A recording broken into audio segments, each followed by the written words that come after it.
Hello guys! Welcome. Ang reading na ito ay para sa entertainment at personal na reflection lamang. So gamitin lamang yung mensaheng tumutugma sa iyong sitwasyon. So ngayon magtatanong tayo, Itatanong natin, may magpaparamdam ba sa iyo ngayong buwan na to? Okay? Give it a message. Meron bang magpaparamdam sa iyo ngayong buwan na to?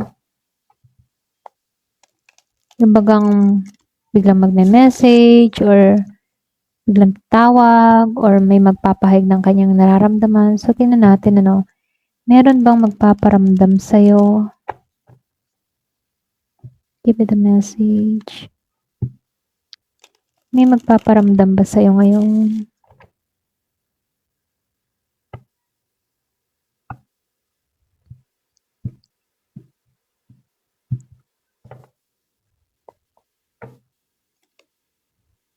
King of Pentacles reverse.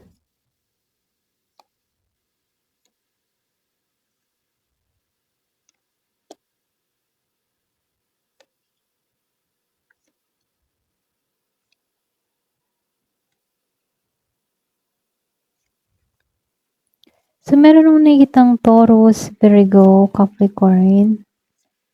Merong Scorpio, Cancer, or Pisces. Meron din ako nakikita dito na Aries, Leo, Sagittarius, Gemini, Aquarius, and Libra. So, tatanong natin, may magpaparamdam ba sa'yo? Ten of Wands. So, yung tanong natin, kasi may magpaparamdam ba sa'yo? Lumabas itong si Ten of Wands. Pero unahin natin itong si King of Pentacles reverse, okay? Yung iba sa inyo, maaaring ikaw, meron kang taong iniisip, no? Kaya lang yung taong iniisip mo, sa kasalukuyan ngayon, hindi siya stable. Ito lang yung nakikita ko. Kung may iniisip ka, kung may iniisip kang tao, or pwede rin itong taong gusto magparamdam sa'yo, pwedeng hindi siya stable. Pwedeng may problema siya. Para ba siyang hindi siya handang magbigay ng commitment. Ganun yung energy nito sa King of Pentacles reverse. Posible na matigas ang ulo nito, okay? Or pwede rin siya yung klase ng tao na may pagka-selfish, yung bang inuuna muna niya yung sarili niya. Ganon. So, lumalabas sa Five of Pentacles reverse. Ito yung maganda kasi may senyales dito ng pagbangon. Okay? Para bang, alam mo yun? Para bang meron ditong gustong umalis excuse me, yung pagiging tahimik niya. Kung may distansya sa inyong dalawa, para bang gusto nitong lumapit. Pwedeng iba sa inyo meron kang kadiling na earth sign, Taurus, or Virgo, Capricorn. Posible din, gusto ng tao na to na ayusin or pwedeng muling buksan yung mga para bang gusto niyang makipag-usap sa'yo or gustong makipag-communicate sa'yo. Ganon yung nafe-feel ko dito sa Five of Pentacles, naka-reverse. Dumistansya siya, oo. Pero ngayon, para bang gusto niya ng kumilos. Gusto niya magparamdam. Ganon lang yung nakikita ko dito. Kung titingnan meron tong kakayahan dito sa The Magician. Para bang pwede itong gumawa ng hakbang sa'yo kung gugustuhin niya, meron siyang kakayahan. Kasi pinapakita dito na may posibilidad na kumilos to kung gugustuhin lang niya. Para bang nasa taong ito kung kailan siya kikilos sa'yo or kailan siya tutungo sa'yo, okay? Siya yung magdidesisyon Ganon yung energy nito. Kaya lang dito sa Seven of Cups, posible marami itong mga iniisip sa ngayon, okay? Or pwede rin meron siyang mga choices na tao maliban sa'yo. Kumbaga, sabihin natin na marami siyang pinagpipilian. At isa ka doon, ganon. Okay, isa ka sa mga pinagpipilian niya. Kaya dito, merong pagkalito, nalilito siya. Hindi siya sigurado kung paano ba ang tamang gagawin. Pagdating sa'yo, isa ka sa pinagpipilian pero hindi niya rin alam kung paano lalapit sa'yo kasi alam ng tao na 'to na meron siyang issue sa'yo, gano'n. So, dito 'no, pinipigilan niya dito yung ano, yung emotion niya. Ito na yung nakikita ko. Para bang control siya, okay? Or puwedeng sinusubukan niyang kontrolin yung situation niya ba. Pero meron naman siyang lakas ng loob kasi kaya naman niyang gumawa ng paraan dito. Pero ano, mas pinipigilan niya yung sarili niya, puwedeng sabihin na nag-iingat, gano'n. May pag-iingat siyang ginagawa. So, sa temperance reverse, hindi siya ano hindi siya balanse dito. Ito lang nakikita ko sa card. Hindi siya balanse. Maaaring nahirapan siyang hanapin yung sarili niya. I mean, para bang nahihirapan siyang hanapin yung tamang timing, gano'n, okay? So, nakikitaan ko rin dito, no, sa The Sun Upright. Ito yung maganda kasi positive card to eh. Kumbaga, pwedeng kung mag-uusap kayo, no, may positive dito na pwedeng magkaroon kayo ng malinaw na usapan. Or pwede ring mas maging magaan yung energy niyo sa bawat isa kung sakaling magkakaroon kayo ng contact ng taong ito. Para bang hindi na kayo toxic, ganon. Pwedeng lalawakan mo yung pangunawa mo sa kanya or pwedeng matured ka na at ganon din siya. Alam mo yun? Para bang meron nagbago sa inyo. Kaya lang dito, lumabas ang Queen of Wands, reverse. Seloso to, or selosa. Pero itong taong ito, takot siya sa reaction mo eh. Maring mayroong isang taong nakakaapekto sa kanyang confidence. Ayun, para ba siyang walang tapang, walang lakas, or pwedeng may insecurity to, ganun. Kaya lang dito, ito kasi yung card ng pwedeng biglaang mensahe o mabilis na paglapit, or pwedeng may magpaparamdam, ganun. Yung bang mayroong magpaparamdam sa hindi mo inaasahan, ganun. Hindi mo inaasahan yung pagpaparamdam ng taong ito.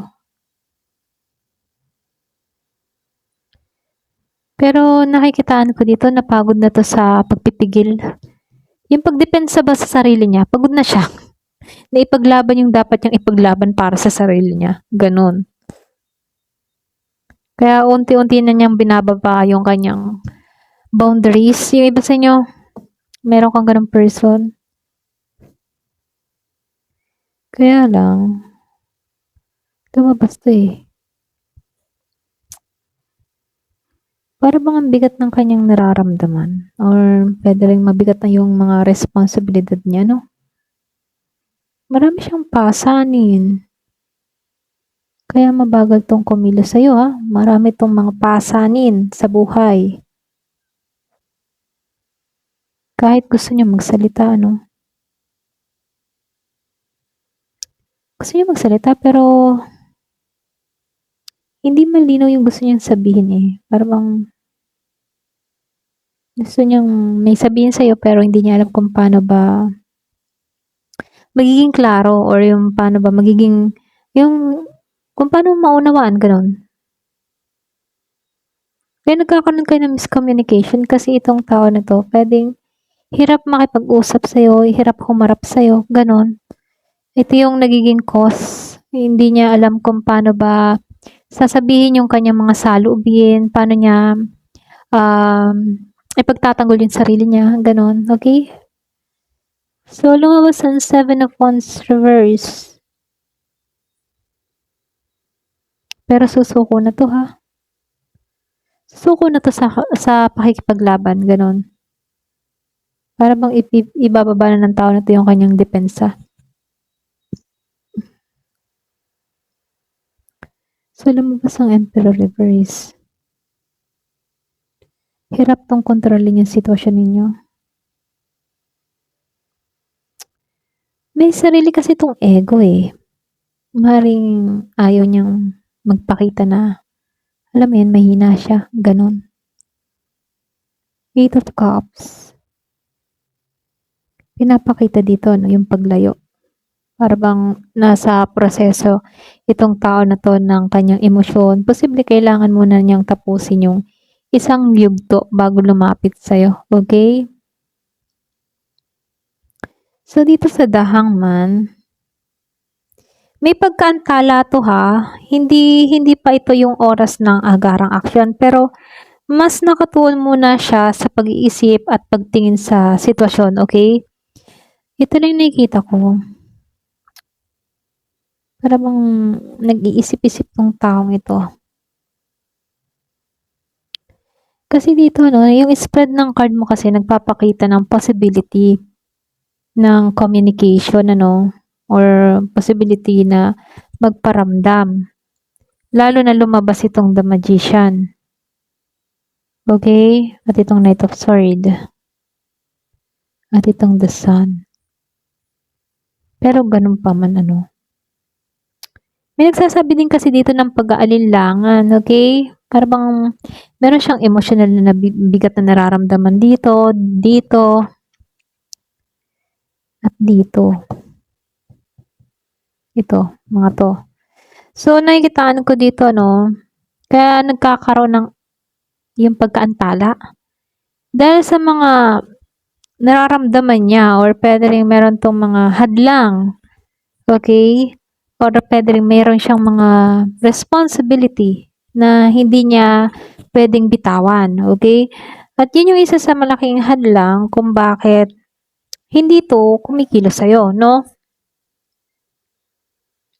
Pero kung titingnan, may posibilidad na gusto niya magparamdam. Ganon. Parang nasa 50-50 situation to ha. Gusto niya magparamdam pero hindi siya agad-agad. Maring dumating lamang kapag meron na tong nalampasan sa sarili niya. Okay? Kasi nalilito to eh. May mga hadlang pa.